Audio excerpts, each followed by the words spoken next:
Hello friends, मैं हूं अजीज शेख। आप देख रहे हैं मूवी स्टॉक चैनल, जिस पर आज मैं रिव्यू करने वाला हूं प्राइम वीडियो पर रिलीज हुई सीरीज डॉम को। जिस सीरीज का कहानी का पूरा फोकस विक्टर और उसके बेटे डॉम पर किया गया है। साथ ही साथ ये कहानी हमें 70s और 90s का टाइम पीरियड भी दिखाती है कि उस टाइम पीरियड में ब्राजील के लिए ड्रग्स कितनी बड़ी मुसीबत थी और उसी से लड़ने की जिम्मेदारी इस सीरीज में विक्टर के कैरेक्टर ने उठाई है, जो अपने इस काम को बहुत ही ईमानदारी से करता है। लेकिन उसी ईमानदारी के बीच विक्टर का कनेक्शन अपने बेटे पेड्रो से आप समझ ही सकते हो कि उतना ज्यादा नहीं बनता, जिस कारण से डॉम ड्रग एडिक्ट हो जाता है और देखते ही देखते डॉम ब्राजील के क्रिमिनल्स की वांटेड की लिस्ट में आ जाता है, जिससे अब उसके पिता उसे कैसे छुड़ाते हैं और ढूंढने में कामयाब होते भी है या नहीं, उन्हीं पर यह शो पूरा का पूरा फोकस करता है। और इसके पहले सीजन में हमें इसके पूरे के पूरे 8 एपिसोड्स देखने मिलते हैं और हर एक एपिसोड्स की लेंथ ऑलमोस्ट 1 घंटे की है। यानी कि इस सीरीज को देखने के लिए आपको आपका काफी कीमती समय देना होगा, जो अब इस सीरीज के लिए आपको देना भी चाहिए या नहीं, चलिए उन डिटेल्स पर बात करते हैं। लेकिन अब आगे बढ़ने से पहले एक छोटी सी रिक्वेस्ट भी, जो है चैनल को सब्सक्राइब, वीडियो को लाइक और शेयर करने की।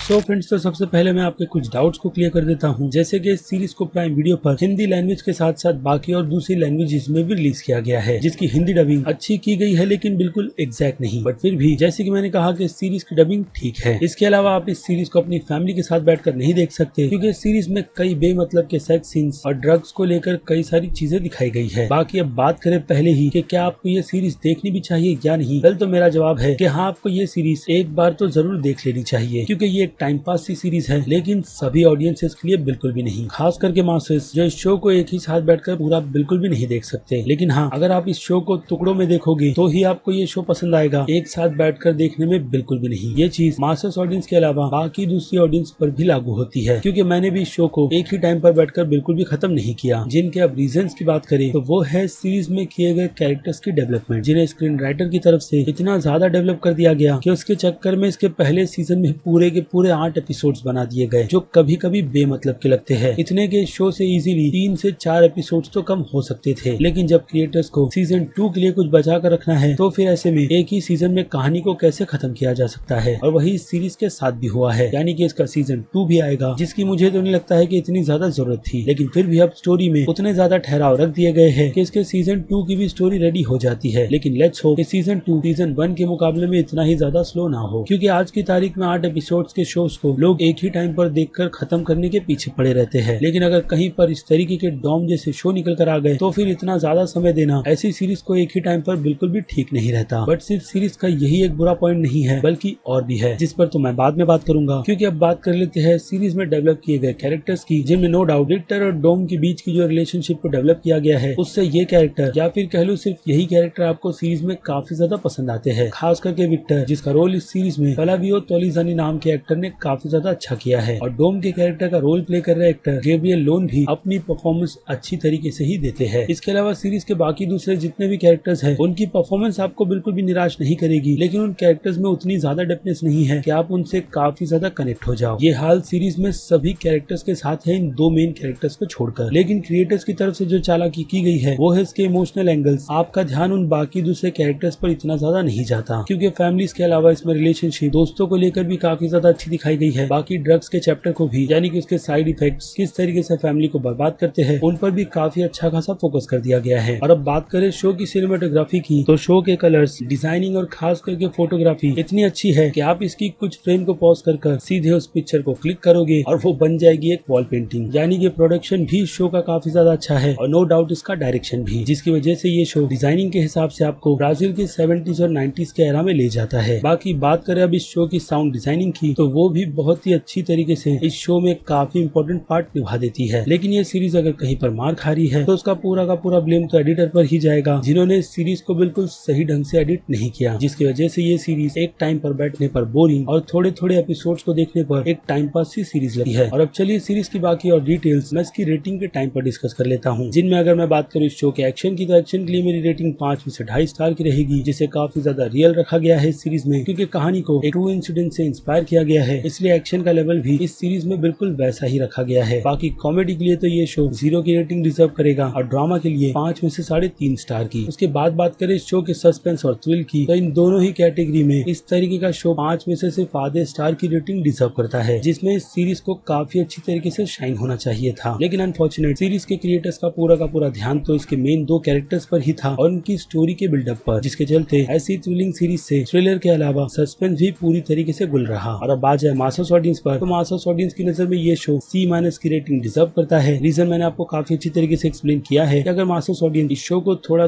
कर देखेगी तो फिर मासस ऑडियंस की नजर में ये शो B+ की रेटिंग डिजर्व करेगा। लेकिन एक साथ देखने पर तो C- की रेटिंग बिल्कुल बेस्ट रहेगी मासस ऑडियंस की नजर में। बाकी क्रिटिक्स की बात करें तो क्रिटिक्स की नजरों में ये शो B+ की रेटिंग डिजर्व करता है, और जी हाँ, मेरी नजर में भी, जिसे देखकर आप थोड़ा एक काफी अच्छा टाइम पास कर सकते हो। बाकी मर्जी तो आप ही चलेगी, क्योंकि मैंने अपनी राय आपके सामने रख दी है प्राइम वीडियो के डोम सीरीज से रिलेटेड कि मुझे ये शो कितना ज्यादा पसंद आया है और कितना नहीं। तो अगर आपको मेरी ये मेहनत जरा सी भी पसंद आई है तो मेरे इस वीडियो को तो लाइक करना बिल्कुल भी मत भूलिएगा, ताकि मुझे मोटिवेशन मिलती रहे इस टाइप के कंटेंट को अपने चैनल पर कंटिन्यू रखने की। और अब चलिए खत्म करते हैं वीडियो को यहीं पर। मैं हूँ अजीज शेख, आप देख रहे थे मूवी स्टॉक चैनल, जिसे अगर आपने अभी तक सब्सक्राइब नहीं किया है तो सब्सक्राइब कर लीजिए और बगल में बने हुए इस बेल आइकन के साथ नोटिफिकेशन को भी ऑल पर क्लिक कर दीजिएगा। बाकी मैं मिलूंगा जल्दी आपसे दूसरी किसी वीडियो में किसी और फिल्म या फिर किसी और सीरीज के टॉपिक पर बात करते हुए। तब तक के लिए आप मेरे चैनल के बाकी दूसरे वीडियोस को भी एंजॉय कीजिए और टिल देन बाय।